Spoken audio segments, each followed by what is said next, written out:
With bodybuilding and the fitness scene in Dubai, that seems to have exploded a lot over the last few years.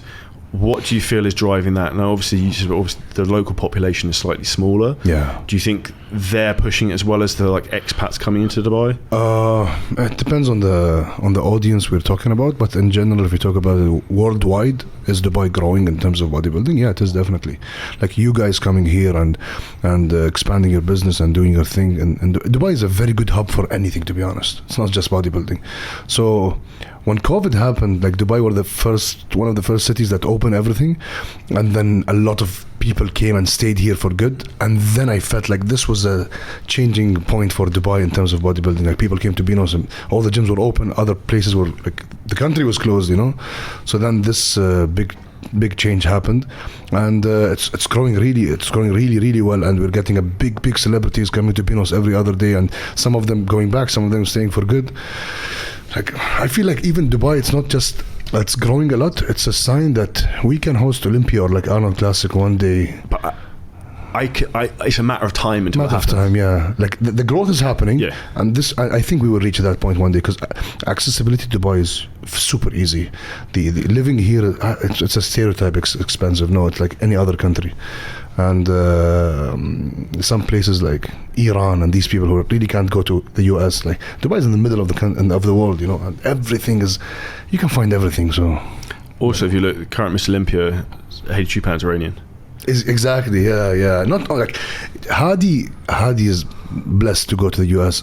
We have like 6 other qualified Iranian athletes. Couldn't go, could they? Couldn't make it, yeah. And that's why I think it logically at some point that will come, because I think the Middle East has so much pulling power within the bodybuilding. Even look, Rami as well from Egypt. Yes. So it's like, look at the last two. Yes. And in the Middle East, the way they praise their bodybuilders is way different than the US. Like if other than Chris Bumstead's the only one who I think is really like exactly other than that, because the young generation. But if let's say me and you, we know Dennis Wolf. If Dennis Wolf walks around, no one knows who he is. No. If Rami walks around, he's gonna be stopped. Like I remember going to Rami, he was living here in Dubai. I wanted to give him some cookies, so I was like, hey, I'm in the reception.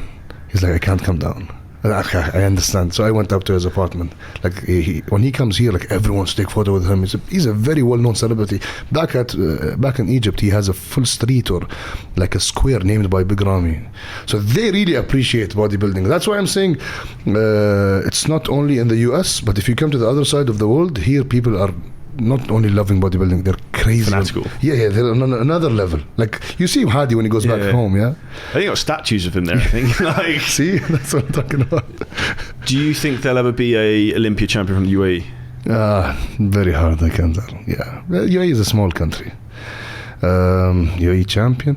Now that's another thing. Why they won't be a UAE champion, I guess, unless like a miracle happens. Because here the vision of the government, it's not bodybuilding, it's other sports. That bodybuilding, as I said, it's looked down upon, you know. It's like those physical guys, meatheads and stuff that use anabolics and everything, so they will never support that kind of sport, which to me is completely fine. That's their will, and they have the authority to do whatever they want. But other sports, maybe we can have a superstar, but not bodybuilding. What do you think is the prime sport they're pushing here? They're pushing really hard on football, but we're not getting any results for no reason. Like, I don't know the exact number, that's a disclaimer, but for the past 10 years, I'm talking about over 20 billion is spent on football, yes. And we get zero result. Sometimes you have to say the truth. That's what I'm saying. Like, you can give that a bit of money to other sports. Like, even if I have a superstar in the UAE in chess, at least we have a superstar. Like, we don't have to focus on one thing that we're not getting any return from. Yeah, so that analogy of putting all your eggs in one basket, right? Yes, exactly. Yeah. But if they don't want to put in bodybuilding, I'm completely fine with that. But there are other sports we have other people who are like, they're superstars in their field. Like, we have this one girl called Shahad in CrossFit. I think she's the only Marathi who is qualified to CrossFit Games. Like, that's a big thing. It's like Olympia, you know. But the support isn't as much as a third-tier football player. You know what I'm saying? And then we have people in calisthenics that are like amazing. Like, let's support these guys. We have people in, let's say, other sports like powerlifting. They're amazing.